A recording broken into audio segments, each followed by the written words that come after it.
Good morning. Welcome to Eagle Media Health. I am Dr. Prasad Vannam Reddy. I am a neurosurgeon specialized in pain, spine and brain diseases. పక్షవాతం అనేది ఎందుకు వస్తుంది, పక్షవాతం రావడానికి కారణాలు అనేవి చాలా ఉంటాయి. పక్షవాతం అంటే శరీరంలో ఒకవైపు భాగం పనిచేయటాన్ని పక్షవాతం అంటారు. అది కొలోకియల్గా ఒకవైపు అంటే హెమిప్లీజియా లాగా, అంటే ఒక చెయ్యి ఒక కాలు పడిపోవటం పక్షవాతం అంటారు. అలా కాకుండా కూడాను ఒక కాలు పడిపోవటం, లేకపోతే ఒక చెయ్యికి వీక్నెస్ రావటం, కేవలం ఫేస్కి మొఖానికి సంబంధించి వీక్నెస్ రావటం కూడాను చాలా ఈ రోజుల్లో చూడటం జరుగుతూ ఉంది. అంటే అంతకుముందు వచ్చాయా లేదా అంటే అంతకుముందు ఉన్న డాక్యుమెంటేషన్ లేనప్పుడు అది వచ్చింది రాని చెప్పడం మనకు కష్టం. పక్షవాతం అనేది ఎక్కువ ఈ రోజుల్లో మనకి పేషెంట్లు కంప్లైంట్ ఇచ్చేది బ్లడ్ క్లాట్ రావటం, బ్రెయిన్లో ఒకవైపు రక్త ప్రసారం ఆగిపోవటం, ఈ బ్రెయిన్కి సప్లై చేసే నరాలు రక్తనాళాలు బ్లాక్ అయిపోవటం, వీటి వలన వచ్చేది పక్షవాతం కింద వస్తుంది.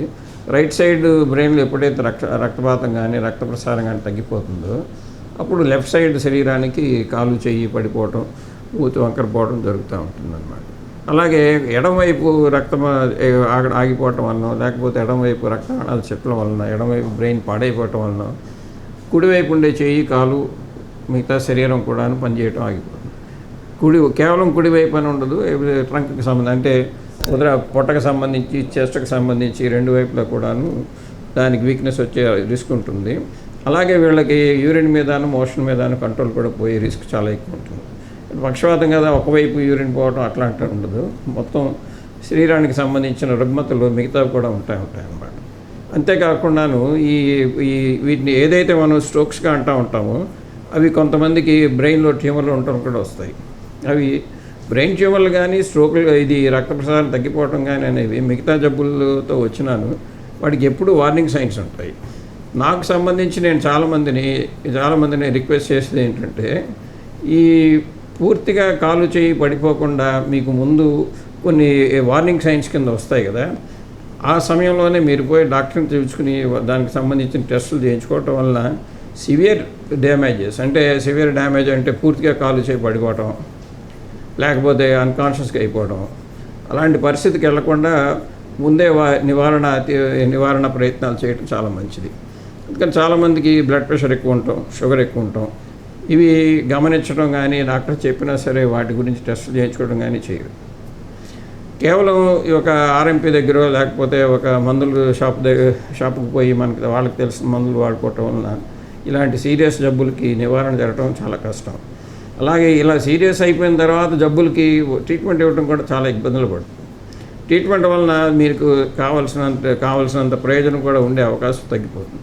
కాబట్టి ఎప్పుడైనా సరే మనకి అది రిస్క్ ఉన్నది అంటే 30 ఏళ్ళు దాటిన తర్వాత ఈ రిస్క్ చాలా ఎక్కువ అవుతుంది.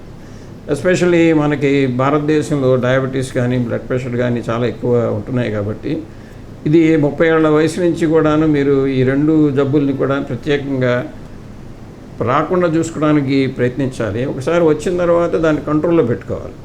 ఈ ట్రీట్మెంట్ అనేది కంప్లీట్గా నయం అవటం అనేది కాదు. ట్రీట్మెంట్ అంటే ఏంటంటే చాలా మట్టుకు బీపీ ఎక్కువైపోకుండా, షుగర్ ఎక్కువైపోకుండా దాన్ని కంట్రోల్లో చేసుకోవడమే ట్రీట్మెంట్. ఇవి తగ్గిపోతాయంటే తగ్గిపోయే అవకాశం తప్పకుండా ఉంటుంది. ఎవరికి ఉంటుంది అంటే షుగర్ వచ్చే రిస్క్ ఉందా అంటే ఫ్యామిలీలో ఎవరికైనా ఉంటే వస్తుంది.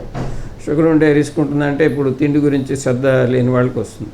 షుగర్ వచ్చే రిస్క్ ఎవరికి ఉంటుందంటే ఆహారం కానీ మిగతావి పానీయాలు కానీ వీటిలో శ్రద్ధ వహించకుండా ఇప్పుడు పడితే అప్పుడు తినటం, అది అమితంగా భుజించడం అంటే ఎక్కువ తినటం వల్ల కూడా షుగర్ వచ్చే రిస్క్ ఉంటుందన్నమాట. స్మోకింగ్, ఆల్కహాల్ ఇవి రెండు కూడాను అన్ఫార్చునేట్లీ ఒక లేబుల్ వేయటం వల్ల వాళ్ళ బాధ్యత తీరిపోతుంది అనుకుంటారు. కానీ లేబుల్ వేయటం కంటే కూడాను వాటిని కంట్రోల్ చేయటం మార్కెట్లో చాలా ముఖ్యం.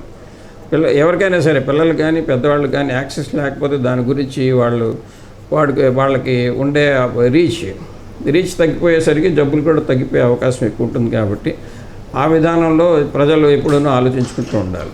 ఒకసారి షుగర్ కానీ హైపర్ టెన్షన్ కానీ వచ్చిన తర్వాత అవి కంట్రోల్లో లేకపోతే stroke is the dangerous risk in these conditions. ఒకసారి బ్రెయిన్ డ్యామేజ్ అయిన తర్వాత ఇప్పుడు కాలు చెయ్యి దెబ్బలు తగిలినా మనం చాలామంది చూసే ఉంటాం, కుట్లు వేస్తాం, తర్వాత అది హీల్ అయిపోతుంది. అలాగే లివర్లో 1/8 లివర్ ఉన్నా చాలు మనకి శరీరానికి సంబంధించిన పనులు నడిచిపోతూ ఉంటాయి. కానీ బ్రెయిన్, స్పైనల్ కార్డ్ వీటిలో ఏంటంటే నరాల రీజనరేషన్ అనేది ఉండదు. నరాల రీజనరేషన్ లేనప్పుడు కాలు చేయి పడిపోయిన తర్వాత కంప్లీట్గా మీకు రికవర్ అయ్యే అవకాశం చాలా తక్కువ.